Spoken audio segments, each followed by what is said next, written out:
Hey guys, I have to be kind of quiet right now, so I'm going to show you, there's this podcast that I've been listening to called FullBodyChills, and I've listened to every single episode, and I've been figuring out some stuff that I didn't figure out the first time that I listened to it. So, I'm going to share 3 things that I've noticed with you guys. So, I hope you enjoy, and let's get on to the first one. So this one is called The Light Taker by Valerie Phillips. And if you have never listened to this before, then I will just play it, and I'll play the other one back to it.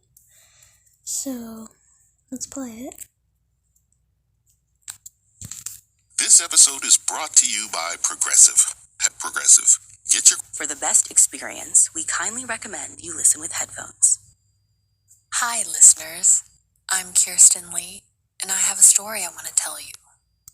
A story of a road, well lit, but haunted by the darkness we can see. So gather round. I'll also, let you guys read the words too, so just in case you want to read it. So, let's continue. And listen. Close.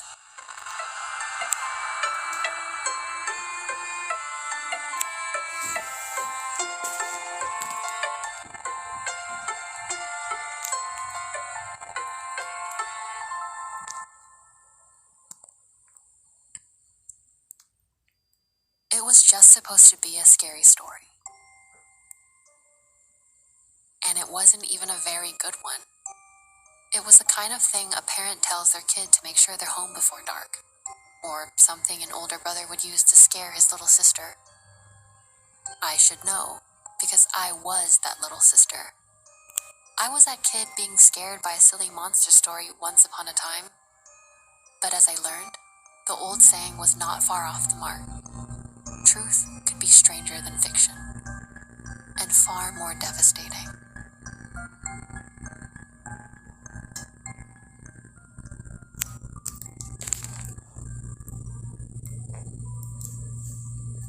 It happened the first time when I was 9. My older brother Ryan and I were walking down the street after a day at the local swimming pool. We lived in a run-of-the-mill suburbia in a time when things felt generally safe, like leave doors unlocked safe. Still, my parents weren't entirely lax about supervision. For instance, I wasn't allowed to walk to the pool alone yet, but going with Ryan was okay because he was 14. I guess they thought that was old enough to be considered safe in our neighborhood. Knowing what I know now, I'm not sure if anywhere is ever safe. For anyone. We were walking down a fairly deserted street a few blocks away from our house. I knew that a lot of older people lived in that area, so I guess it wasn't that weird that there weren't any cars driving on the street or any kids hanging out. It was just about dark, and the adults were probably all in for the night, eating TV dinners and watching MASH reruns. Or at least, that's what I assumed old people did. For whatever reason, the neighborhood felt empty, and the streetlights had already come on around us. Ryan was whistling an off-key tune, and I was feeling pretty good. I loved to swim, and it had been a fun day. Everything seemed totally normal until we stepped beneath one of the streetlights, and it turned off in the exact same instant. Ryan and I both looked up, surprised by the coincidental timing. Then Ryan stopped walking and turned to me with a sharp smirk on his face. I hated that smirk because I knew my brother. I knew it meant Ryan was going to try and mess with me somehow. Have I ever told you the story of the light taker? He asked. No, I said shortly. Come on, let's go home. They say, Continued Ryan, still grinning evilly. They say that the light taker is a big monster with wings, like a giant bat. They say he can see in the dark, and that he can suck the lights out from all around you. When he sees his prey, lost in the dark, it swoops down and grabs you. Ryan yelled the last part while leaping at me with his hands out like claws. Despite knowing it was coming, I still jumped slightly when he yelled. Then, of course, I got mad. "Knock it off, Ryan," I said. "Let's go home." He rolled his eyes. All right. He relented. We continued walking, and yet again, as soon as we fell into the light of the street lamp, the bulb flickered and went out. Honestly, it was dumb, but I started to get paranoid. I mean, that story was clearly one that Ryan had just made up off the top of his head, but it was just such a weird coincidence. Then I heard the whistle. It sounded like it was coming from farther away, but it was Ryan. Obviously, it had to be. I wondered how he was able to make the whistling sound like it was coming from somewhere above us. "Stop it, Ryan," I said. "You can't scare me again." Ryan turned back to me, and I could see the worry on his face. That wasn't me. I don't know. Part of me still assumed Ryan was messing with me, but his expression just seemed off somehow. Legitimately nervous and pale. "Let's go," he said suddenly, and he grabbed my hand and started pulling me forward. I let him lead me, and we hurried down the street together. But every single streetlight fizzled out at our approach, leaving the neighborhood much darker and more sinister looking than it had been. Another whistle sounded, louder now, and what was worse is that I could see Ryan's face this time. He hadn't done it. He really hadn't whistled. Now, I'm not sure if I believe there was some flying monster after us, but someone else was out there in the darkness. Maybe a kidnapper, a serial killer, who could say? "Run," said Ryan, and so we did. We went into full-on sprints together, me barely keeping up with my shorter legs. More and more lights went out over us, and on the other side of the street, too. The houses offered no relief. They all looked strangely desolate and empty. How could that be possible? Though I was sweating, I felt cold and clammy. Ryan and I finally turned the corner and made it onto our own street. As we reached the next light post, this time the bulb exploded overhead. I let out a startled scream as the shards of glass fell upon us, and still we kept running. We threw our arms over our heads in the barest form of protection. My breathing was getting heavier, and I had a stitch in my side, but absolute terror kept me moving. Go, I thought. Finally, we were pushing through the front gate into our yard. We bolted into the house, throwing the door wide open. Once we were indoors, Ryan slammed it behind us, and for once, he made sure to lock it. He used both the main lock and the deadbolt. He too was sweaty and winded, and looked more scared than I had ever seen him. "I made it up," he said desperately. He looked me in the eyes. "Katie, I swear I thought I made it up." I didn't know what to think. Of course, my brother had been messing with me, but now he was just as afraid as I was. Ryan couldn't have whistled while I was looking right at him, and he couldn't make the streetlights go out, and he certainly couldn't make one of those bulbs explode. Our mother came down the stairs. She scolded me and Ryan for slamming the door, reminding us that our baby sister Emma was asleep. Then Mom seemed to notice the looks on our faces. "Are you kids okay?" she asked. Ryan and I looked at each other. What could we possibly say to her? That my brother's imaginary monster had just been hunting us? That we were going insane? In the end, Ryan shrugged and tried to look unconcerned. "We're fine, Mom," he said. Then he went up the stairs past her. Later that night, after dinner, I went to find Ryan in this room. He was on his bed, staring blankly up at the ceiling when I let myself in. He didn't even look in my direction. "What do you think it was?" I asked him. I really wanted to talk about it. I wanted my brother to come up with some explanation, or just acknowledge the horror of it all with me. But Ryan gave me a hard look. "It was nothing." "What? Something was..." Tried to argue, but he cut me off. It was nothing, Katie, and we're never talking about it again, okay?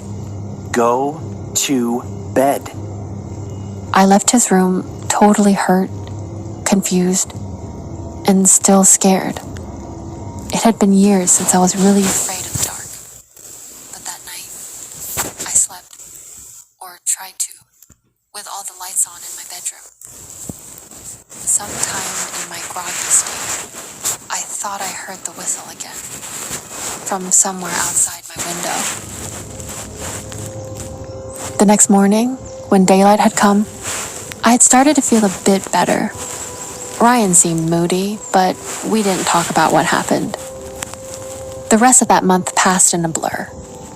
Though I sometimes had nightmares, I truly started to feel like we had overreacted. Maybe there had been some kind of electrical malfunction that affected the lights. Maybe the whistle was just someone walking their dog. Ryan tried his best to act like it never happened, but I noticed some things that gave him away. Anytime we were out together, he was way more punctual and responsible about getting us home before dark. He had also started asking for rides, even to go to places that weren't very far.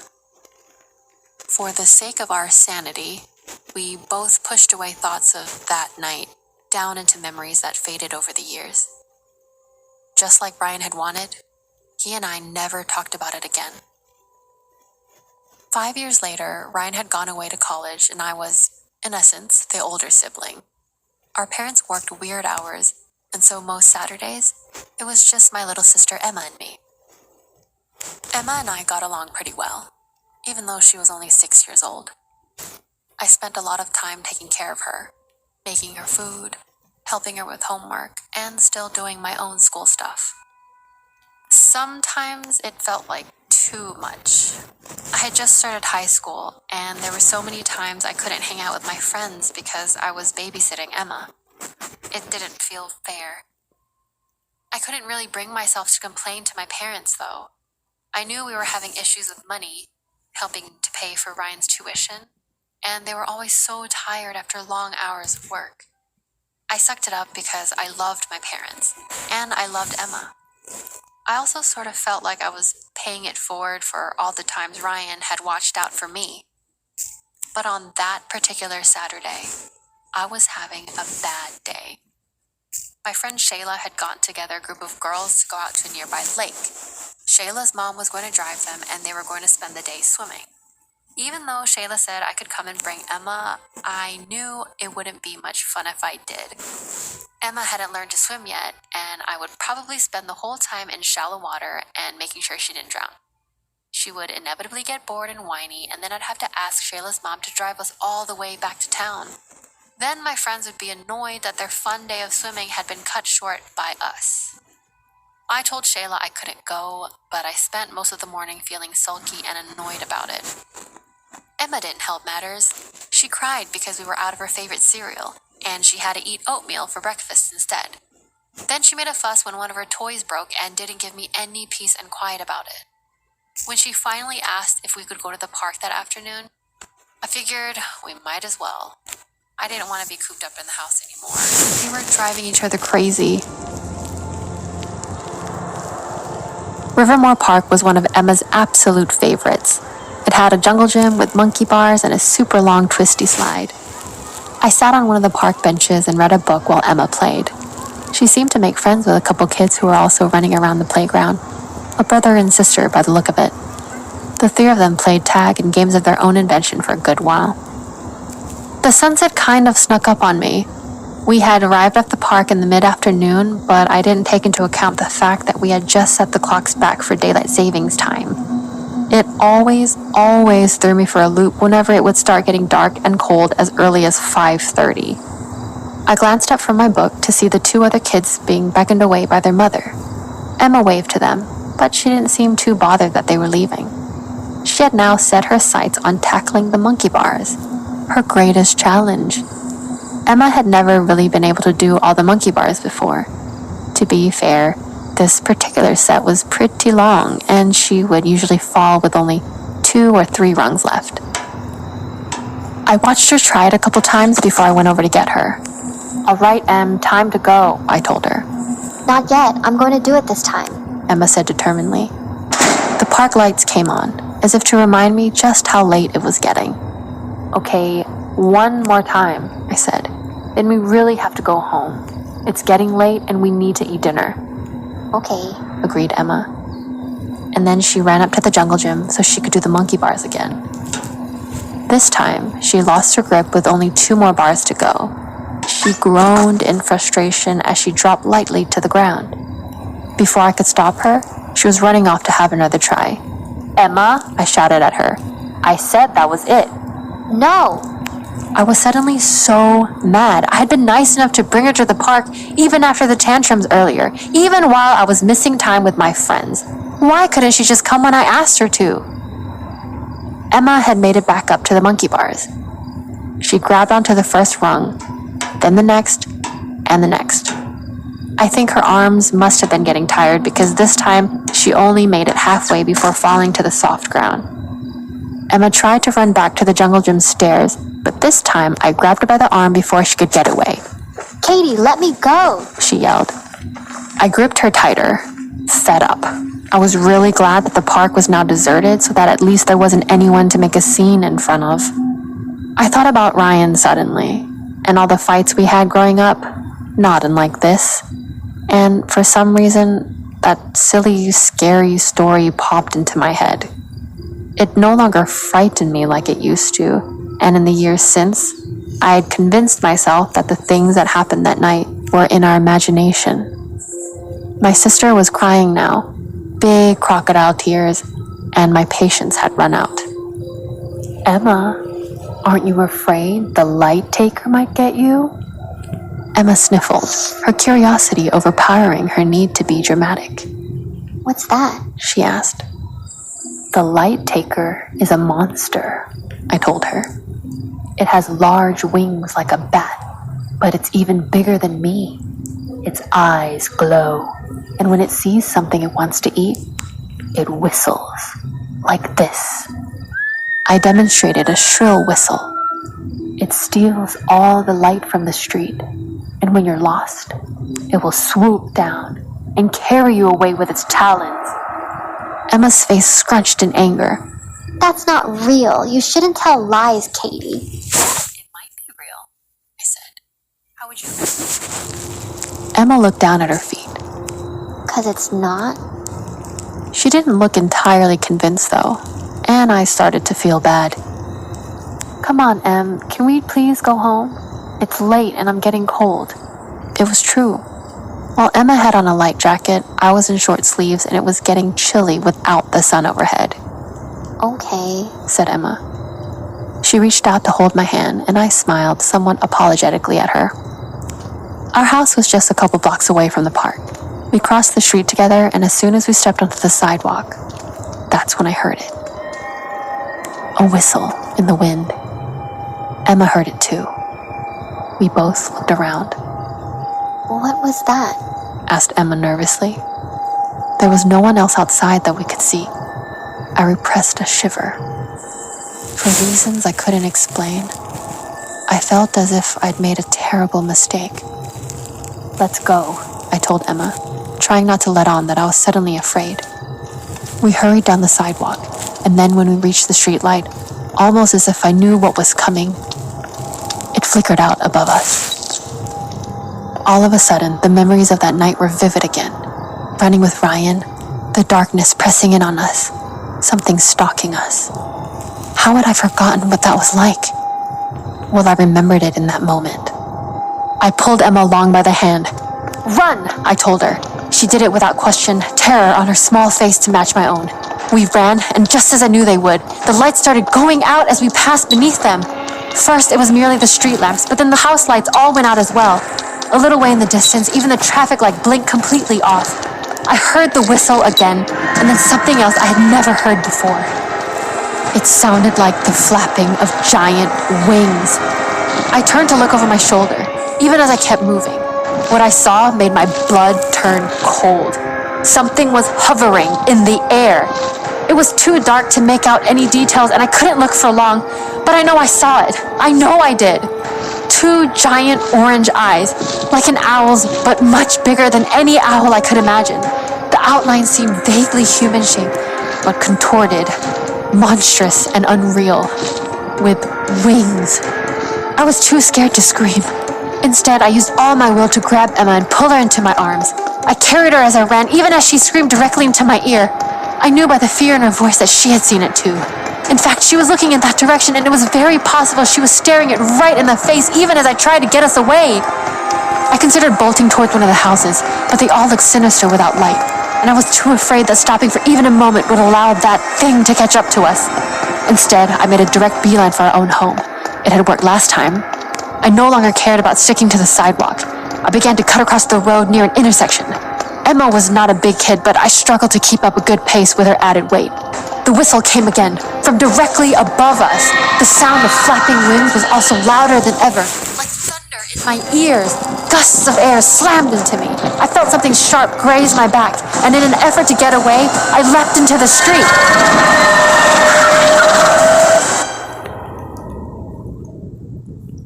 The car came from nowhere. 2 bright headlights speeding right at Emma and I was never sure if the ungodly screeching sound came from the car's brakes or something else. I turned my body awkwardly as the car made impact. I screamed.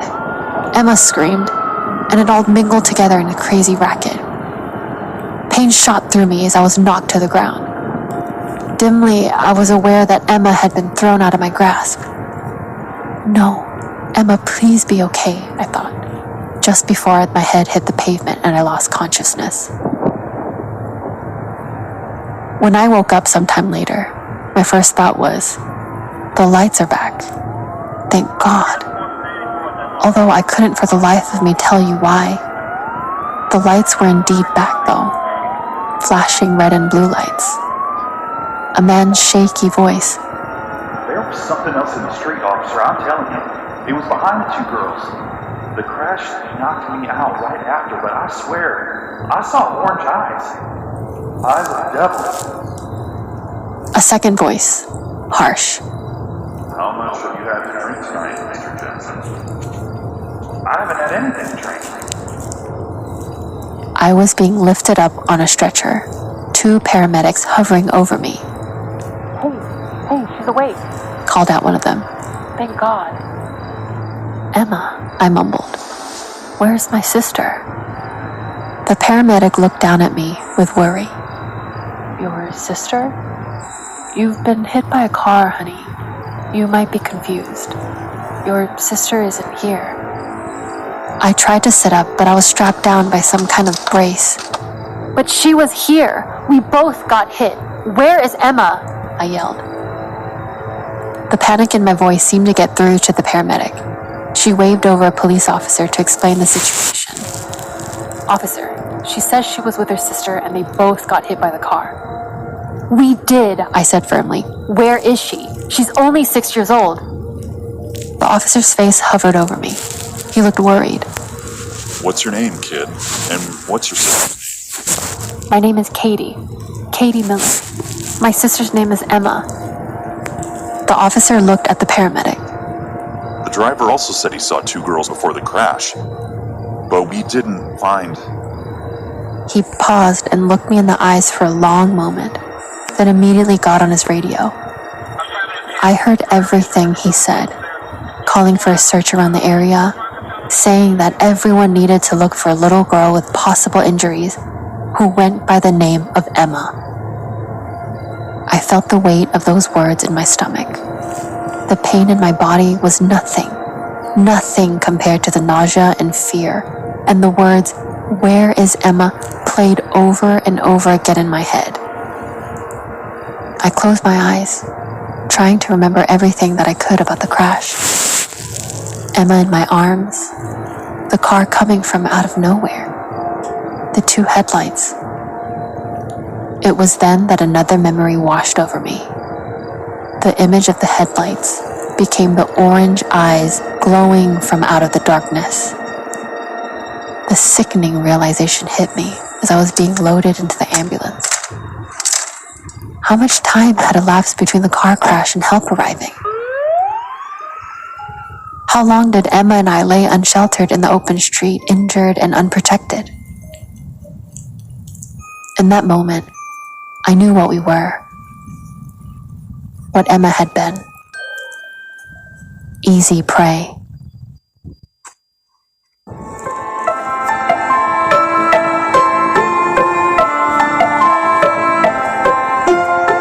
This series was produced by Ashley Flowers and David Flowers. This episode was written by Valerie Phillips and read by Kirsten Lee. The story was modified slightly for audio retelling, but you can find the original in full on our website. FullBodyChills is an audio Chuck production. So that was the light taker, the first one.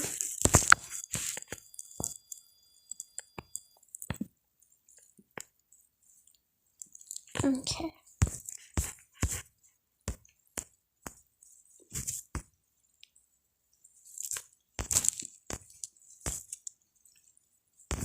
Here it is.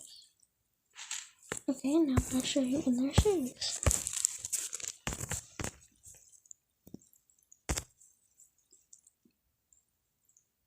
This episode is brought. Get a quote today at Progressive. It's Jake Weber, and I have a story I want to tell you.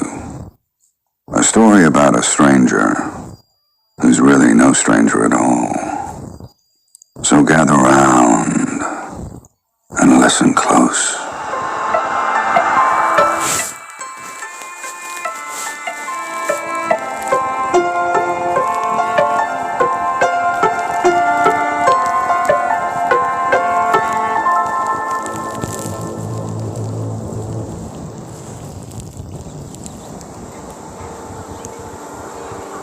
It was late in the day.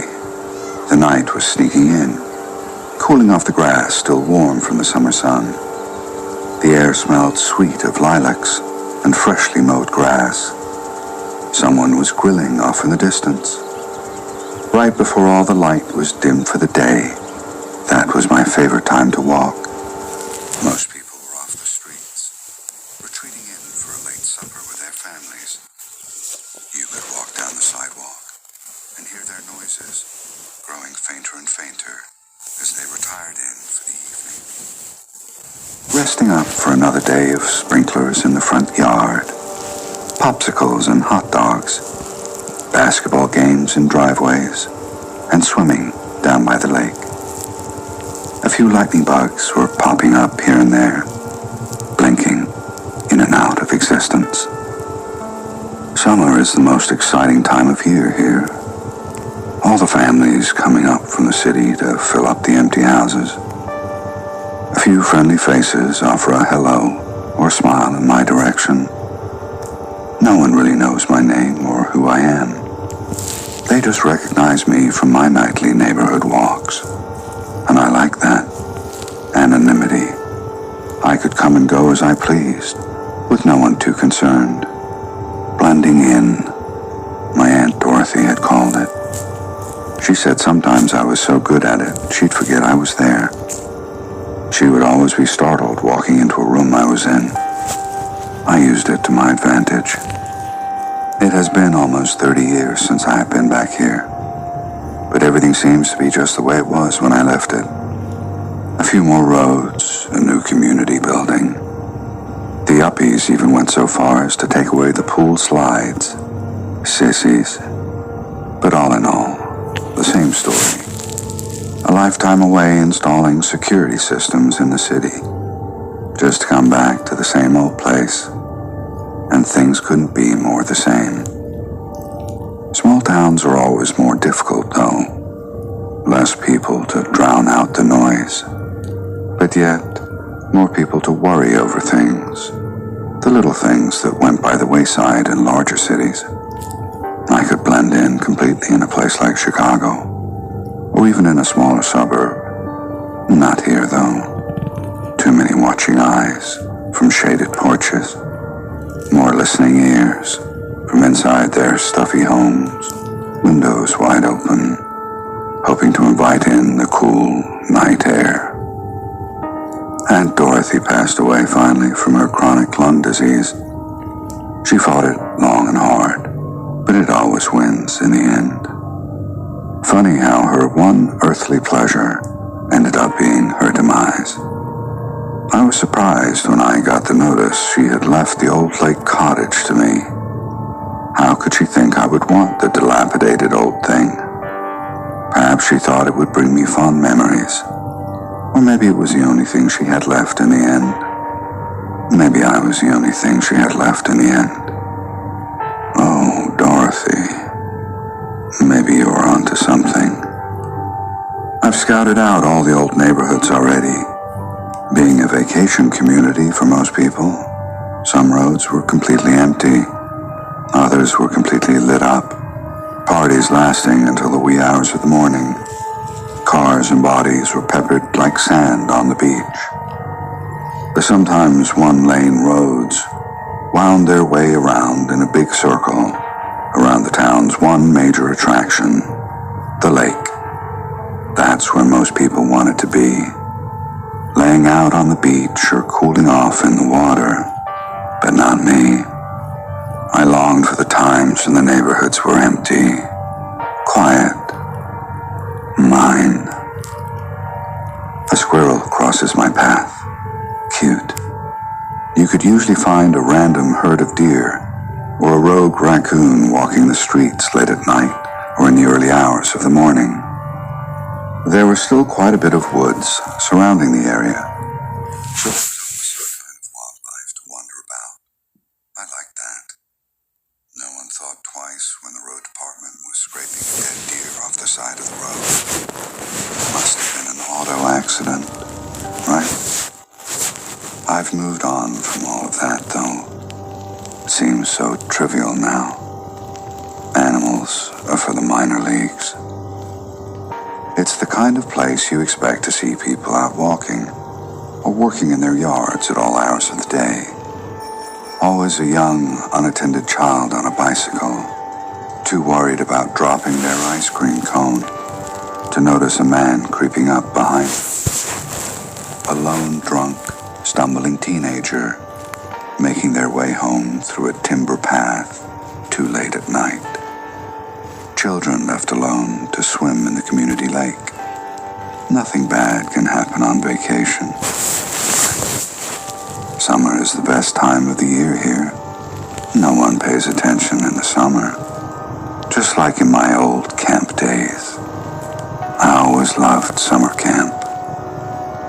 Back in middle school, my aunt used to make me go to summer camp to meet new friends. New friends. Like I was even capable of having friends. That was my aunt's way of getting rid of me for the summer. She had always feared me, been repulsed by me. Sometimes I feel like she knew. Maybe not exactly what it was, but she knew enough. And knowing eyes, at the end of that Virginia Slim, stared into my soul. Too many coincidences, too many accidents, too many dead neighborhood pets. Whenever I would come home with new things, she knew they weren't gifts. Who would give me anything anyways? I was nobody. The soft, worn-in socks weren't a gift from a fellow camper. She knew I took them. She knew I slept with them and treasured them, pretended they were mine. She knew the necklace of seashells were not made in arts and crafts. I had an entire collection from my friends. Friends that I had never even spoken to. But I felt like I knew because of their possessions. It made us closer, bonded us. I will always remember my first time at camp, because that is when I met Anne. She was a lifeguard at the lake and a camp counselor. She was beautiful. She was a bit older than I was, but she reminded me of my mother, and I really liked that. One time I had ridden my bike past Anne's house, hoping to get a glimpse of her walking down to the lake with her friends. I had carelessly fallen into some rocks and scratched up my knee. Anne had rushed over, fussing over me to make sure I was okay. It felt so nice to be worried over. I knew she was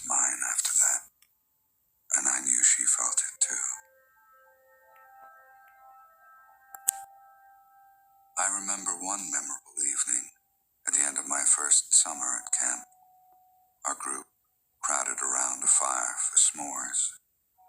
I decided this was my chance to sneak away, just for a short while. No one would notice. They never did. All the counselors had been by the lake. Some were setting off small fireworks. Others were telling scary stories around the campfires. I snuck into cabin 4, ever so gently. It was almost impossible not to make a noise with those squeaky old doors. But no matter.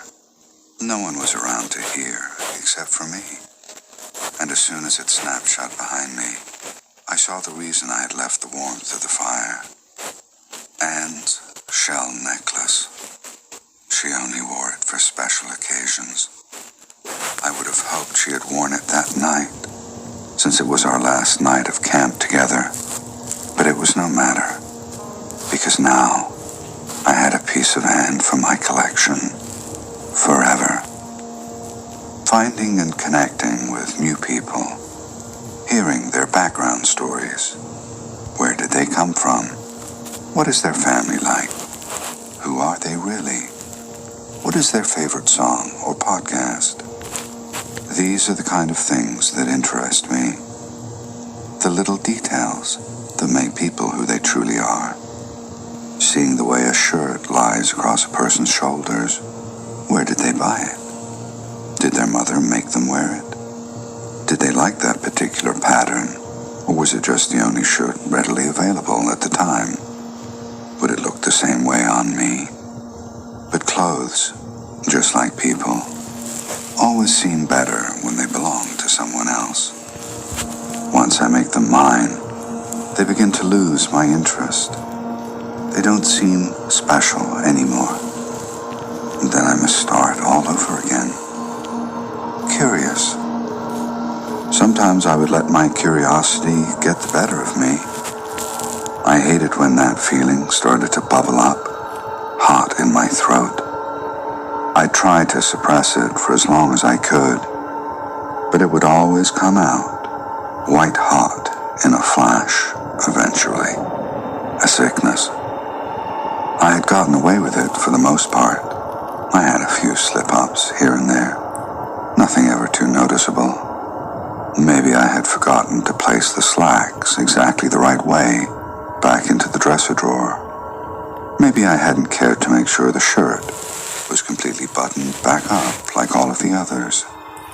Sometimes I left out the record I had listened to, or pictures I was admiring. Harmless, really, in the scheme of things. Usually people just thought they remembered wrong. Maybe they hadn't put those shoes away like they thought. They had to have listened to that album last. It didn't just magically appear there now, did it? Doubt. There was always doubt. At first it was all just fun. Dressing up in other people's clothes, pretending to be them. Trying to see if I could fit into their clothes as well as they did. Feeling like I finally fit into someone's home and had a family of my own. Walk a mile in someone else's shoes, if you will. I was tired of being me. I wanted to be them. They had it all.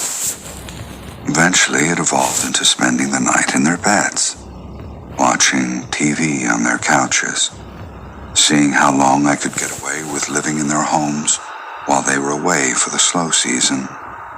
That's when I started to get carried away. That's when it got the better of me. I lived in a stranger's attic for a while they were still there. When they would leave for work or go to sleep at night, I would make myself at home. I took things around the home, moved little things from room to room. I was cocky. I even went so far as using their phone while they left it alone. That time was too close, but I still got away. Sadly, tonight, it will all come to an end, though. And what a perfect night for it. Off for one last visit to Chippewa Court before heading back to the city. A dusty blue Cape would never be able to afford, on a cul-de-sac off one of the main roads. Surprisingly, the road is not remarkably busy, despite being one of the nicest and oldest rows of houses in the community. It's only about a 15-minute walk from my place. I know the way with my eyes closed. And only a few houses on the lane, all empty and dark. But more importantly, no dogs.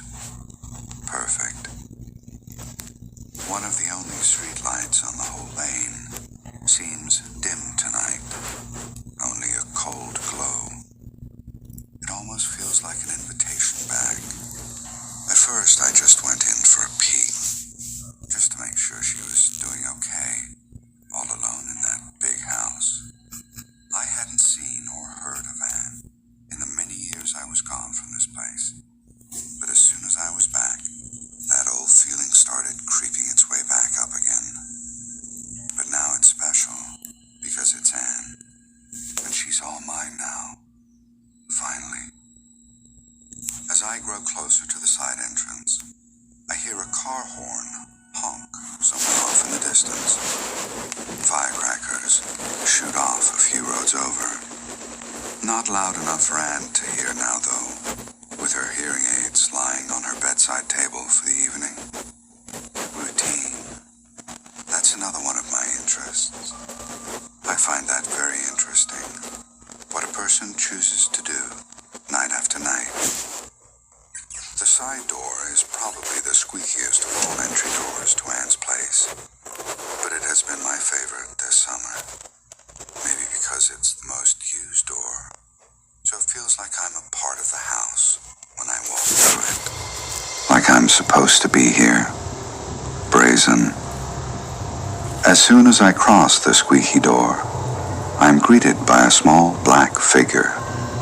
Anne's cat brushes up against my leg, familiar to my frequent intrusions. She's mistaken me as one of her own. I scratch the little white spot under her chin before continuing through the home.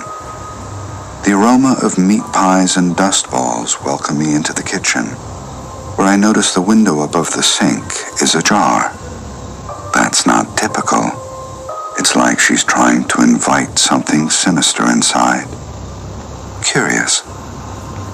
I make my way through the kitchen and dining room, down the hall to Anne's bedroom.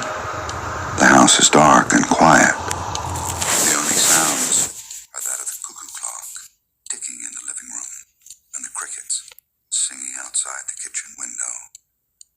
As I move through the hallway, I can smell the dust coming up from my footfalls on the old dried-up carpet. It's ancient, just like the aged wood paneling lining the walls. The cracks are starting to appear now that my eyes have adjusted to the dark. Anne's place always smells of mildew and dust. She just can't keep up with the housework anymore at her age. And now all alone. Poor Anne. I ever so quietly crack open the door to Anne's bedroom, though completely unnecessary. She's there, sleeping so peacefully, hearing aids lying on her bedside table. Oh, how I adore sweet, predictable Anne. I head towards the walk-in closet. There, hanging on the right-hand side, is all of Anne's husband's worldly possessions. Suits, ties, t-shirts, and loafers. All still hung up and folded, as if he's going to pull in the drive and need a change of clothes one day. I slip into some matching pajamas Anne has laid out for him. They're a bit baggy, but they'll do just fine for the night. Anne has been laying out pajamas for her late husband Edward every night I visited this summer. There's that routine again, so sweet. I crawl into bed next to her and cover us back up with a large quilt she has laid out, just like I have on so many nights before. I stroke her forehead as she whispers, "Good night, Edward." She's still so beautiful, but unfortunately time has not treated her well. gathered through my visits here that she has been ill for some time now. She's very frail and weak, no memory left whatsoever. Time is a scary thing. It takes no prisoners.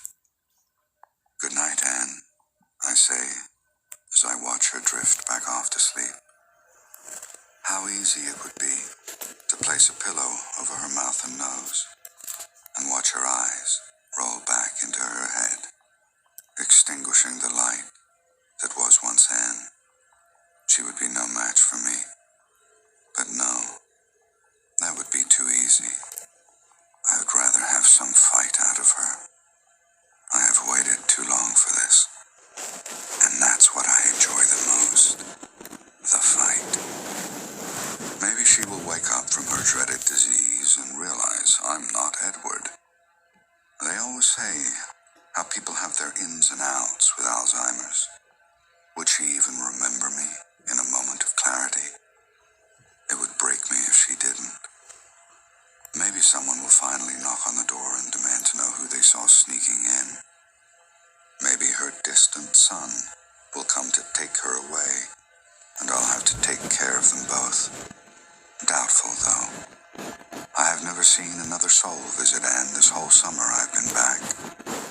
My thoughts carry me off to sleep. My sweet Anne Albert. A loud crash from the kitchen shakes me from my sleep. What could that have been, I thought to myself. I creep out of bed to investigate. It already feels a lot cooler the closer I get to the kitchen. That window might have been open more than I originally had thought. Or maybe I was asleep for longer than I thought. Ouch! I step on something sharp, and my foot feels wet. Damn it! What was that? As I instinctively go to flip the kitchen light switch, I realize what I'm doing and stop mid-movement. This isn't even my house. I try to adjust my eyes to the darkness to see what caused the commotion. Everything is a shadow. The window is halfway open. Wait a minute. There's no screen in this window. Peculiar that Anne would leave this open. She knows better than that. I take a step forward to close the open window. Then it all happened very quickly. A bright light, a hissing screech, and then a bang. Then nothing. Just darkness. I'm trying to piece this puzzle back together. It's all still so foggy. The shadows again. The last thing I remember is the light flashing on, a raccoon jumping from the counter, and then being hit over the head with something hard. Anne must have woken up when I left the bed and knocked me out. I knew she was a fighter. I've been waiting on her for what feels like hours. She has me locked into some old piping with a lock and chain around my ankles. It's cold and damp down here. Edward's pajamas seem so thin and uncomfortable now. I'm very sore and thirsty. There's some kind of glass in my foot. I must have stepped on something the raccoon had knocked over. So quiet, eerily quiet. I wonder what she has planned for me. She must not be calling the police. It has been hours since she knocked me out. I can see light peeking in from the one remaining window. It looks like the others have been blocked off or covered with something. Odd. I never noticed that before. As more light sneaks its way in, I see a pile of rubbish not too far from me. Maybe there's something in there I could pick this lock with and free myself. As I move closer to the pile of worn-out bedding and furniture, I see a rat scurry away. That's not a good sign, I think to myself. I knew times had been rough on Anne, but not that rough. Being as careful and quiet as I can be, I try to search through the pile, to find a sharp object or something I can pry with. There must be something of use within reach. I hear the toilet flush, water moving through the pipes overhead. Anne must still be here. I hope she's okay. So curious that she had seemed so fragile up until now. Like any wrong movement could break her bones into dust. Yet she could carry a full-grown man down a flight of stairs and chain him up. Maybe Anne has been putting on a show. But for whom? My eyes begin to focus in on the object I've grabbed from the rubbish pile. As my brain starts to catch up, I realize the object I'm holding looks like a bone. A femur. I let out a gasp. I swear I hear laughter from upstairs. It's all starting to take shape now. There is a hacked-up skeleton lying on the floor before my eyes, partially wrapped up in some old bedding. Edward. She knew the entire time.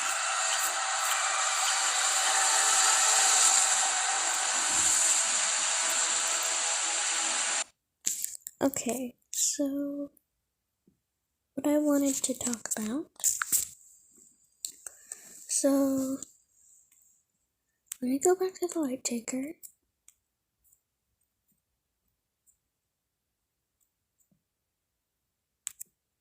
So,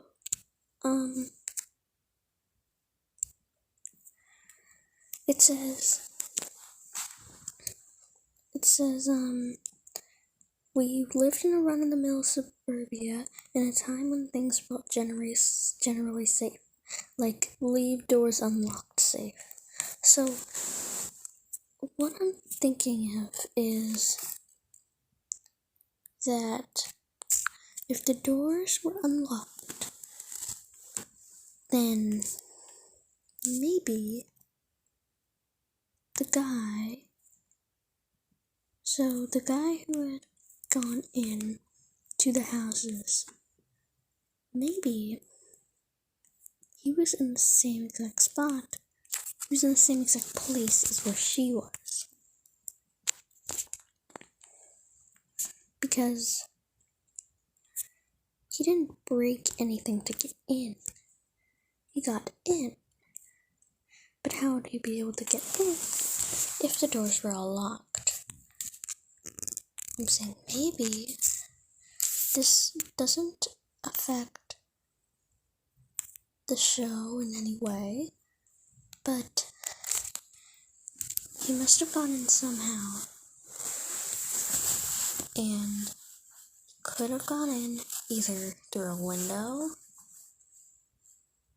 but the thing that is, he either gone in through a window, or if the door was unlocked.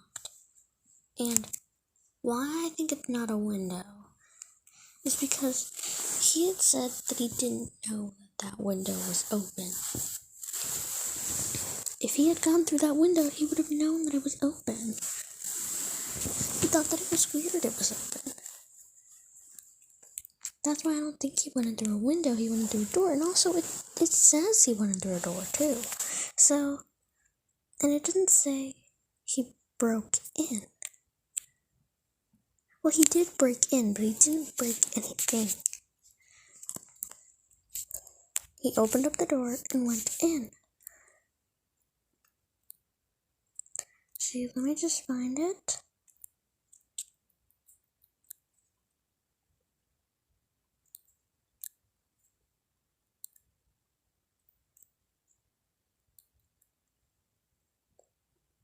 Okay, so she went into the side entrance. So, probably the squeakiest of all entry doors to Anne's place. But it's been my favorite this summer. Maybe it's because it's the most used door. So it's in part of the house. So he just walks through it. That means it wasn't locked. Which could mean that they live in the same neighborhood as... So they might live in the same neighborhood as each other. But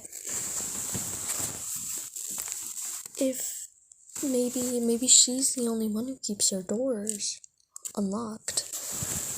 But why does she keep her doors unlocked? But maybe here's something that I didn't really look into that much. The ending. Right here. There's a complete skeleton lying on the floor before my eyes, partially wrapped up in some old bedding. Edward. She knew the entire time. So if she knew the entire time, she was probably letting him in. Or maybe but the thing is that gets rid of that idea, that throws that idea out the window, is because he had walked into other people's houses before, and their doors were unlocked. He had went into other people's houses. They didn't know, and they had gone out to vacation or something like that.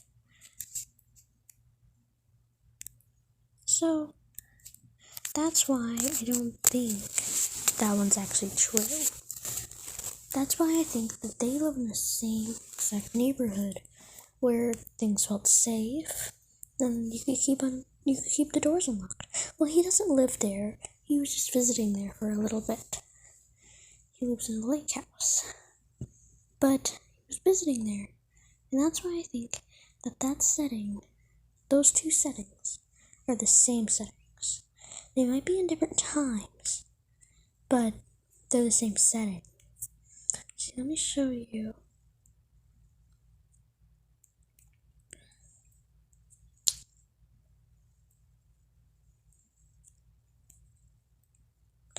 So, it says,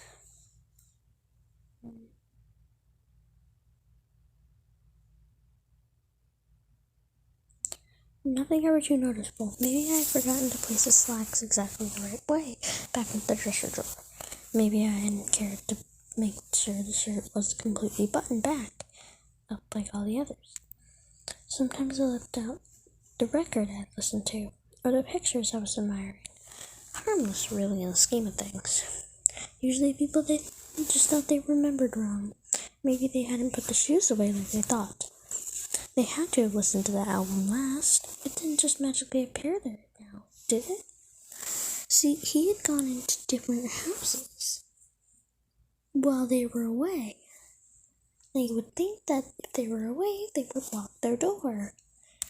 Talk about Family Matters and the jumps. So this one is pretty obvious, and I'm just going to read it out loud to you. Well, I'm not going to read it out loud.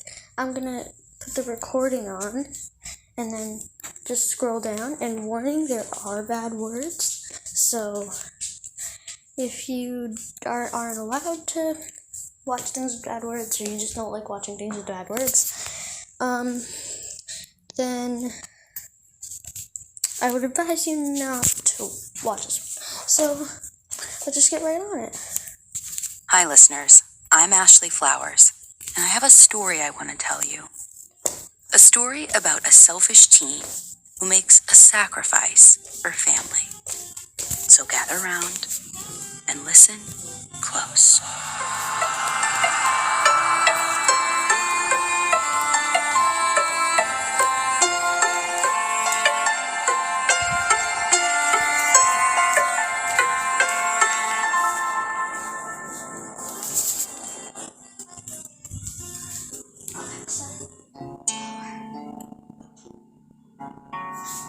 God, I hate my mom so much. She's always breathing down my neck like she's some freaking life coach.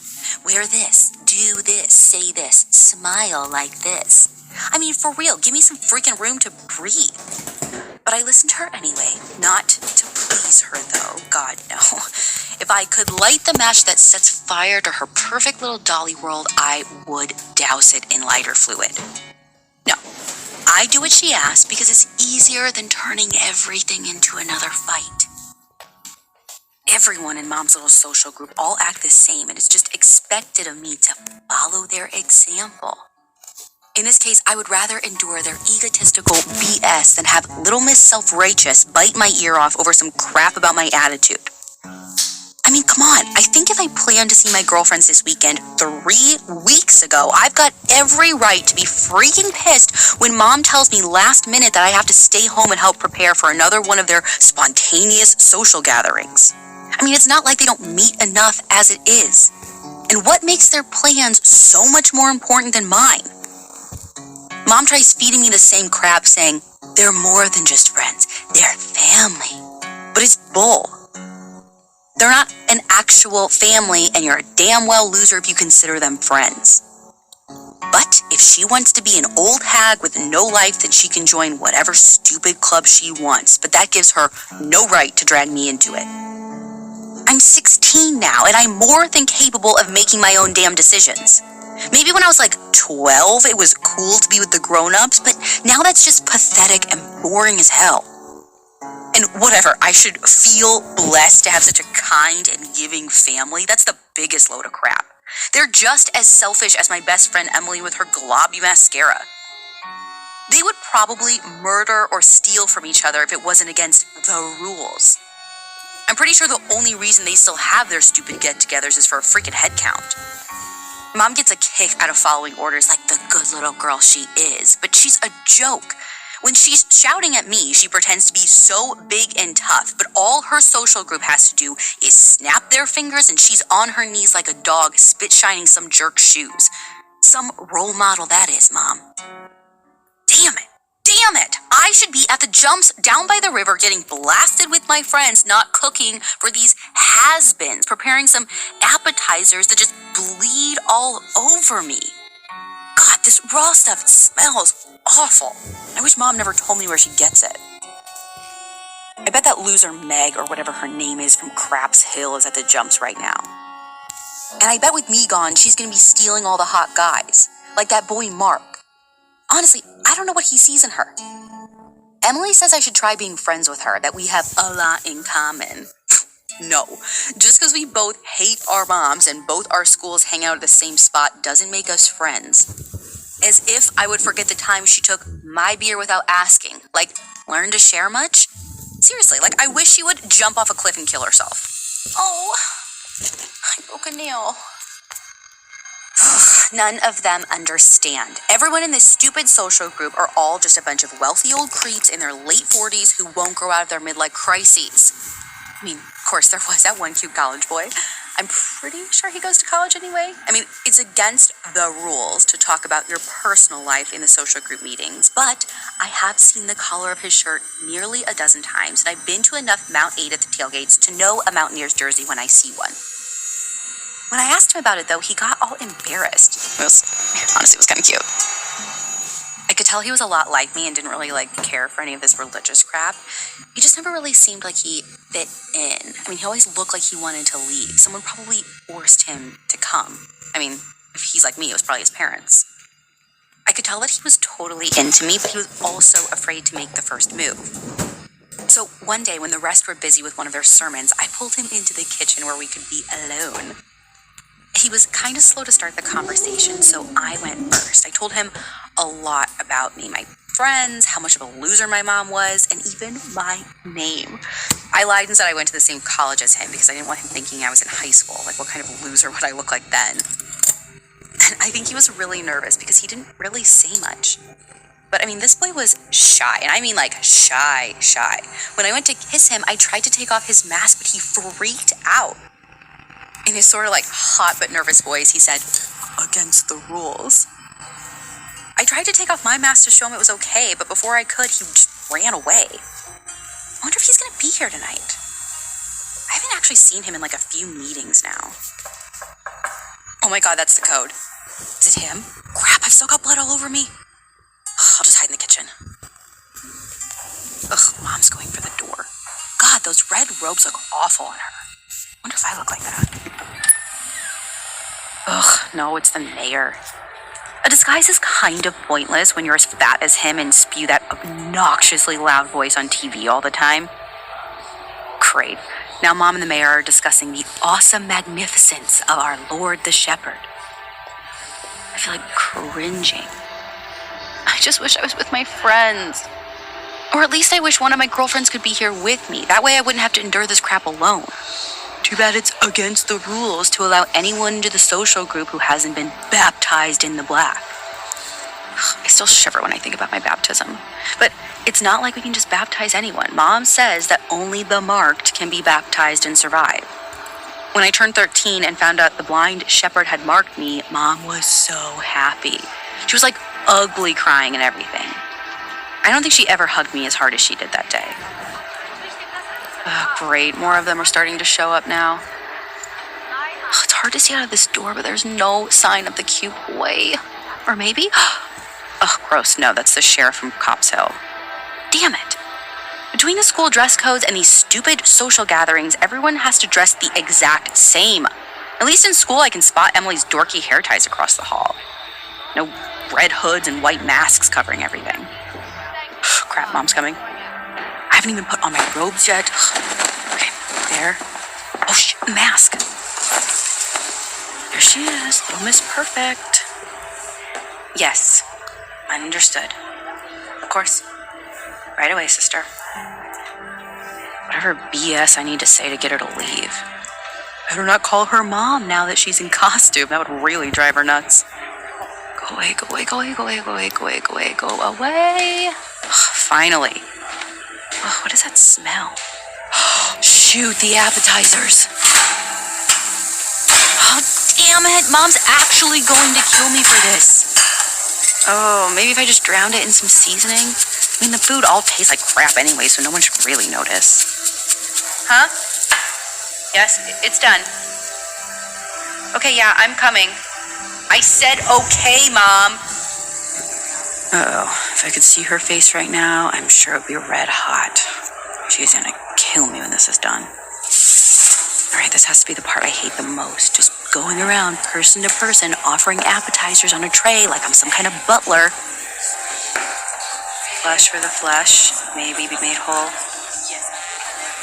Flesh for the flesh, maybe be made whole. Blah, blah, blah. It's so stupid. I look stupid. God, I hope that cute boy dies so he doesn't see me acting like such a loser. Where is he? Oh, I hope that coughing is coming from the girl with lung cancer and not whoever I just handed the appetizer to. Nope, yep, nope, that's the person I handed the appetizer to. Damn it. Maybe I should just... There, appetizer's all gone. Oh, the sermon's starting. It's always the same broken record. Bless the blind shepherd who guides the way. La, la, la. Come on, just skip to the end already. God, I would kill somebody just to be drunk by the river right now. I bet Heather is talking behind my back right now. Like, screw her. We used to be best friends, but that was before I found out that she was copying my makeup a month back. And then she had to go spread a rumor that I was cheating with Emily's boyfriend, all because I went around telling boys she had an STD. Like, take a freaking joke, Heather. And it wasn't cheating. We just kissed a little bit behind the bleachers. That's it. Huh? What's going on? I kind of zoned out. A tribute? Today? We haven't had a tribute in over 3 months. Who could it be? Oh my God, can you imagine if it was Heather? I can't tell, but it looks like a guy. Damn. Well, at least this will be a good, stress cleanse for me. I wonder who it is, though. They always keep the hood and robes on the tribute until it's time. I can tell some of these losers are anxious to get their cut. We've already swarmed Mom's dinner table. Or, excuse me, the altar. Let me see if... Hey, excuse me. Come on, make a line. God, I gotta make my way to the front so I can get some action first. I've learned that those in the back of the line usually just get the scraps because by the time it's their turn, the tribute is either dead or nearly there because some loser got too carried away. Yes, third in line. This is good. I think I'm getting a little excited. Hey, save some for the rest of us. That was a pretty rough cut. Don't shrug at me. Man, what a piece of work. Yeah, give me the knife already. Jeez. I like how they keep the knife short. That way no one's at risk of accidentally killing the tribute too quickly. I mean, I could just go straight for the eye. I'm sure that would do it, but it would probably look bad if I finished him off too fast. See, that's the tough part, finding that perfect spot, somewhere where it will hurt but not outright kill them. Oh, crap! That's the sports jersey from Mount Edith. Maybe it's not him. I mean, it could just be some college loser. I've never seen his face before, so who knows? Oh man, this sucks. Is that why he wasn't at the last few meetings? Like, did he try... Oh my god, I bet he tried running away or something. Oh, it looks like the first two guys got him pretty good. He would still survive if he got out now. Oh, his eyes look so sad. I think he knows it. Does he know it's me? God, I got my mask on, right? Yeah, okay, oh my god. Am I betraying him? Oh, man. Think. God, I don't have a lot of time. There's a literal line of people waiting on me. Everyone's watching me. What do I do? I know what Mom would want me to do. I know what everyone here would want me to do. But they don't make my decisions for me. I am a goddamn adult. I decide. I have to do what's right. Oh, God, that crying is so unattractive. Maybe I should leave the knife in there for a few seconds. Take it out nice and slow so the others don't think I chickened out. Maybe I'll even twist it a little bit too. I'm not about to become the next tribute over a sloppy job. There we go. That should be good. The others look eager to take their turn. Too bad about college boy. I guess he just wasn't cut out for it all. But who knows? Maybe a few new guys will join. The family's always getting bigger. And that's it. So now we're gonna listen to the next one, The Jumps. And even just seeing, if you listen to the story, then you hear the name, The Jumps. You know that in the story, they had, the girl wanted to, go to the jumps with her friends. She couldn't because she had to, do this, so, do one of her mom's social gatherings, so now we're gonna listen to The Jumps. So here we go. Hi listeners, I'm Samantha Ware, and I have a story I want to tell you. A story about a mother's ignored warnings and a teenager's irreversible choice. So, gather round and listen close.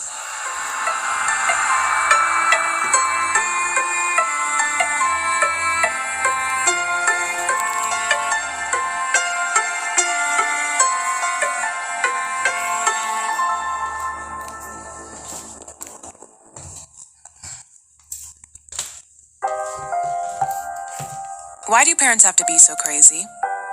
Half the time they expect you to be an adult. But then the other half, they're upset when you don't follow orders. Like, I'm not a child anymore. I got into another fight with my mom. It was about college this time. I wanted to go far and she wanted to keep me right here in boring Cops Hill. Like, if you want me to be independent, then let me be independent. I can't blame her for wanting me to stay though. I know she's been really lonely since my dad left. It's just that I'm so tired of constantly being told what to do all the time. This is the time in your life when you're supposed to start making decisions for yourself. But between teachers, parents, and anyone who thinks they have the slightest authority over you, I need to get away from all of it.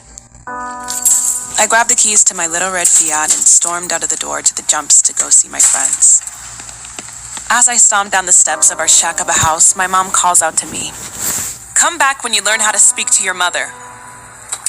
I open my car door. I give her the sour glare. Oh, I'm never coming back. I slam the door, start the engine, and speed off. In my city, there's close to nothing to do. That's what you get for middle of nowhere, New Hampshire. So, most of the time, friends from all over get together and meet up at the jumps. a place where anyone is welcome. There's just one thing you need to do. Bring a case of beer. It's kind of far back into the woods, so no cops can find it, surrounded by a lake and these giant boulders. Well, I doubt you can call it much of a lake. It's mostly where the Copper Creek River is at its widest. It's called the Jumps because there's this urban legend that this kid, way back when, that went to our high school, climbed all the way up one of those boulders and jumped into the river, but never came back up. I think the parents in this town just made that story up to keep kids from jumping. I don't know, though. I just don't buy it. Nobody would be stupid enough to jump off one of those boulders into the river. It's a pretty big jump to land in water you don't know how deep it is. Then again, the sole reason people go to the jumps is to, well, get drunk. So, I don't know. Maybe some jackass was drunk enough to do it. I take a sharp right down Washington Road and speed to the bottom where the trek to the jumps begins. As I said, it's pretty far back in the woods, so nobody can really find it. Since it was starting to get dark and clearly I was a little rattled from the argument with my mom, I asked my friend Mark to meet me and walk the path with me. I'm not afraid of the dark or anything, but I just always had this weird feeling in the pit of my stomach walking there alone.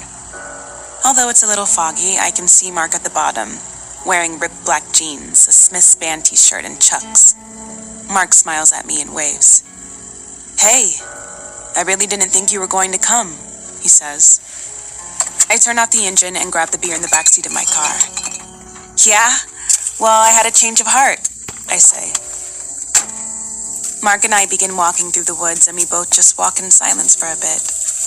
The chirping of the crickets was getting louder and louder, it seemed like. It was the first muggy night in a while here in Cobb's Hill. So muggy. I felt like I could literally peel a layer of sweat off my face. As Mark swats mosquitoes out the way, he finally breaks the silence. "So, how was everything lately with your mom? You guys good?" he asks. I sigh. Really? Have I really turned into that girl? The girl that people feel like they need to check up on because there's probably something wrong? I keep my eyes fixed on moving the prickle branches. "Yeah, it's fine. We're fine. Just a little fight about college." Mark scoffs and smiles. "Well, that makes two of us then," he says, rolling his eyes. It gave me some comfort knowing I wasn't the only one having this, what seemed like, never-ending battle with my mom. I gave Mark a half-hearted smile. Several hollers and cheers welcome us as we approach the top. Finally, we had arrived at the jumps. There's something weirdly nostalgic about the jumps. It's kind of hard to explain, though. It's like you have all your friends there laughing, having a good time, and you can feel the warmth of the fire hit your face as everyone's just at peace. There's music playing from someone's busted speaker and people running into the river with all their clothes on, just to feel a little bit alive again. This year, especially, the jumps is really important because soon we won't be here anymore. There will be the next wave of high schoolers that take over, and we will just be a distant memory.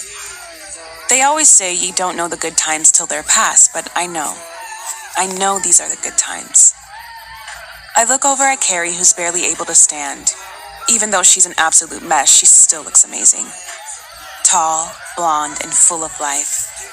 Carrie had a welcoming presence to her, no matter who you were, where you came from, or what you look like. She was always going to make you feel like you've been friends with us forever. She slurs her words as she approaches. "I'm so glad that you came.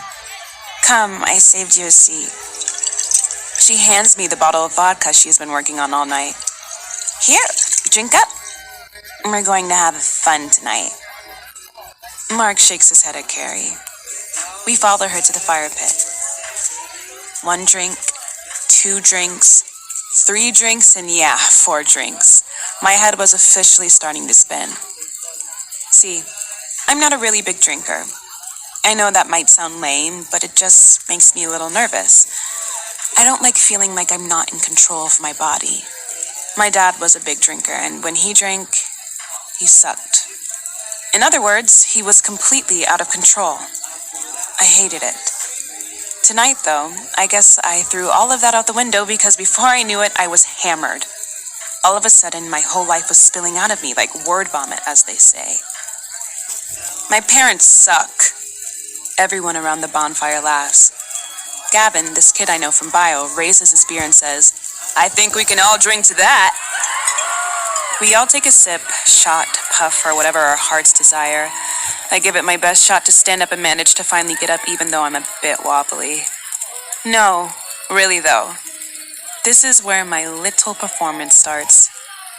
Aren't you guys so sick and tired of people telling us what to do? Some are laughing at how completely drunk I am, and some are probably paying a little too much attention to me. They say that we're grown-ups, right? That we need to start taking more responsibility, being more mature, actually getting our shit together. They are sending us off to college, but we still have a damn curfew? It's bullshit. I take another swig. And those boulders? That got everyone's attention for sure. Now, all eyes were on me. Some mom made up a stupid story that a dumb kid jumped off those rocks and was never to be found again. We all know that's not true, right? There were whispers scattered by everyone around the bonfire. Where was she going with this? They probably thought. Someone made up that story just so that there's another thing parents can tell us that we can and cannot do. So, you know what? I take a pause and glance back at the rocks behind me. I'm jumping. My heart sank to my stomach, and a wave of sweat hit my face. Oh God, did I really just say that? At this point, everyone is chanting for me. Mark grabs my arm. No, you're not jumping, Mag. You have no idea how deep the water is. I look at him, and he can tell I'm regretting my words. You don't have to do this to prove some point or whatever. I nudge my arm away from him and take off my sneakers. Oh, what? Now you're going to lecture me? I look back at everyone cheering me on, but honestly, being up this blank faces on Carrie and Mark unsettle me. I need to do this, and I need to do it quickly. Somehow, despite how much alcohol I've had, I'm able to climb to the top of the boulder. Honestly, being up this high definitely sobered me up a bit, which has its obvious pros and cons. Pro being I am more aware of where I am jumping, and con being I am more aware of the fact that I am actually jumping. I make a huge mistake by looking down. Jesus, okay, that's a far jump. I snap my head back. Don't you look down, are you crazy? One kid screams. Just go, another exclaims. I look down once more. I realize I'm wearing one of my favorite t-shirts. It's a big white oversized band t-shirt. It's really cool. It's got the little rips in it that makes it look all grunge. It's my dad's, actually. Ugh. I snap my head back up again. Stop! If you're going to do this, just do it. No stalling. I'm not afraid of falling, I'm just afraid of landing. But since my landing is water, how bad could it be? Okay. 1, 2, 3! And before I knew it, I'm falling. And just like that, it was over. I popped my head back up above the water and threw my hands in the air. I let out a huge victory scream and cheered for myself just like everyone else was doing. I did it. I got out of the water soaking wet. I felt heavier considering I still had all my clothes on. I run over to Carrie and give her a huge hug. Jesus, Mag, she says. Don't scare me like that. But I mean, that was pretty cool. I give her a huge smile as I try and catch my breath from all the excitement. It might not have been the smartest thing in the world, but it was so much fun, and I definitely got my point across. Or whatever. I turn around to find Mark standing directly behind me with his arms crossed. What the hell is wrong with you? He did not look happy at all. I hate being yelled at. My face turns red from embarrassment, and I answer nervously. What? My voice shakes. Nothing happened. He cuts me off. Yeah, nothing happened, thank God. But what were you thinking? Yeah, the story of the missing kid probably isn't true, but that doesn't mean that there aren't a million other reasons to not jump. Perfect. Just what I needed right now. Another lecture, and this time from one of my friends. I grab the blanket I had been sitting on all night and dry myself off. It's time for me to go home. Some of them beg me to stay, most are too drunk to notice me leaving. Mark doesn't say anything. I walk through the woods and finally make it back to my car. What a crappy way to end such a fun night. I get in my car, start the engine, and make my way back to Copp's Hill. I can't stop thinking about Mark and what he said. Mark and I don't fight. Maybe like once, but that's it. I felt bad. Maybe I shouldn't have jumped. I know everything turned out okay in the end, but it easily couldn't have. I keep reliving the jump and how exuberating the whole thing was. I'm about to reach the end of the road to turn onto my street when I slam on the brakes and try and comprehend what's in front of me. It's just far enough away that I can only see an outline. Ugh! It's making this god-awful noise, though. It's distant and sounds almost like crying? Is that a... No way. It can't be. I start to gently pull my foot on the brake, just to get a little closer. I move not even an inch forward and it runs back into the woods. I sit there in my seat and I swear my heart is pounding so hard I can hear it. Just ignore it. Just a few minutes more and I'm home. No need to freak. It was probably an animal. Didn't really look like an animal, though. And it's probably just some stupid drunk kid. Except it didn't exactly look human either. Why would someone run back into the... Shit! What the hell? The person or thing is back. My car lights are just barely able to shine on their clothes. Wait. Shine? They look... wet. Now, I'm not dumb. This is like horror movies 101. Don't call out to strange things in the woods, but I really don't feel afraid. I turn off the car and step out slowly. I call out to whoever it is. Hey! Are you alright? I have to yell just to hear myself over the horrible crying. I don't get a response. It's a person, but something doesn't look right. I try yelling again. Are you hurt? Do you need a ride somewhere? I take a step closer, and just like before, they dart into the trees. I can't keep doing this. I have to get home. I get back in my car and put the keys in the ignition. Nothing. You're kidding me. I slam my hands against the steering wheel. Of course my car chooses now to act up. Panic is starting to set in. I scramble around my car looking for my phone. I don't really know who I need to call, but I know I need someone's help. I call Carrie. No answer. I call Mark. No answer. I'm faced with harsh reality. I need to call my mom. I slowly dial her number. It rings once and clicks. Maggie? My mom shouts first thing, answering the phone. I pull the phone away. Why can't she just speak without yelling all the time? Mom, relax. I'm sorry, I'm coming home, but I think my car died or something. I need you to come meet me on... Oh, thank God you're okay. Her voice starts to get a little fuzzy. Mom, what? Of course, I'm fine. My car just... Mark called me crying hysterically and told... The call dies. What's she upset about now? And why would Mark call my mom crying? Was he actually that worked up about the jump? I sit there in silence. A weird feeling starts to build up in my stomach. All at once, I feel nauseous and cold. Miraculously, my car turns on. I jump from my seat, startled, relieved, but still with this heavy feeling all over me. In front of my car, it is standing there. It's a girl? She's absolutely soaking wet. She is injured too. Oh God. Her neck. She's holding up her horribly bent head, sobbing.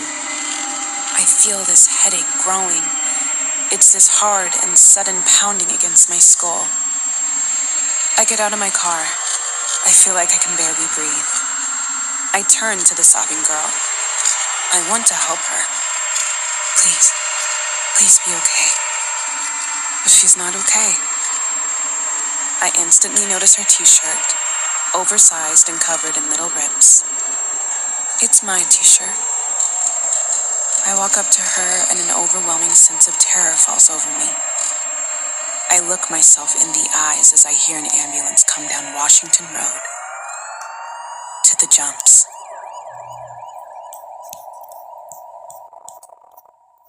Okay. So by the way, that little tiny cut was my recording stopped, so I had to record that again. So that one's pretty easy to see.